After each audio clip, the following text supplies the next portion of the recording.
Hausa Post, gidan labarai da rahotanni. Tofa, wannan mawaƙiya wacce aka fi sani da mawaƙiya Mufida wacce take waƙoƙin hip hop, inda wasu hotunanta suka fita na tsiraici, sai dai kashi jarumar yanzu ta yi nadama.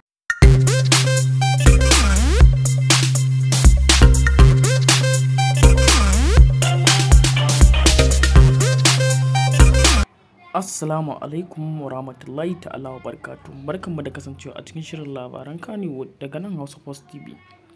Idan yau ne barka zuwa na channel ɗin ku danna mana subscribing kana ku danna ƙararrawar sanarwa ta yadda mu dinga sanar da ku da zarar mun ɗora sabon shirye-shiryen mu. A sabuwar shekara ce ta 2022 aka ga jarumar ta postin ɗin hotunan ta da shiga ta kamala da kaya tsaf-tsaf irin musulma, irin kayan da addinin musulunci ya tanadar mana mu.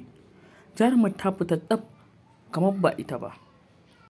Jaruma Mufida wacce take taka rawa a yanzu a cikin shirin fim ɗin kwana 90, inda take buga rol ɗin Salma ta cikin shirin kwana 90. Jaruma tana taka rawa sosai da sosai, sai dai kashi amma mutane sun mata ca a pejinta na Instagram da TikTok da sauransu dai, inda take sakin wasu hotuna inda kirjinta yake a buɗe, sai dai kashi mutane ba su ɗaga mata ƙafa ba, sakamakon bai kamata a ce ta yi irin wannan shiga ba, kuma tana taka rawa a shahararren fim ɗin da mai suna kwana 90.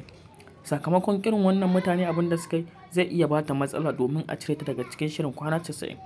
To amma a sabuwar shekarar ne muka ga jaruma ta shiga ta kamala, wanda ba za ka ce ma ita bace ba, ta sa kayanta kamar ba ita ba.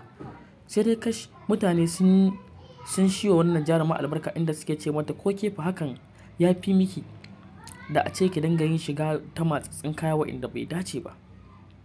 Idan yau da farko zuwa na channel ɗin ku danna mana subscribing kana ku danna ƙararrawar sanarwa ta yadda mu dinga sanar da ku da zarar mu ɗora sabon shirye-shiryen mu. Mun gode. Hausa Post, gidan labarai da rahotanni.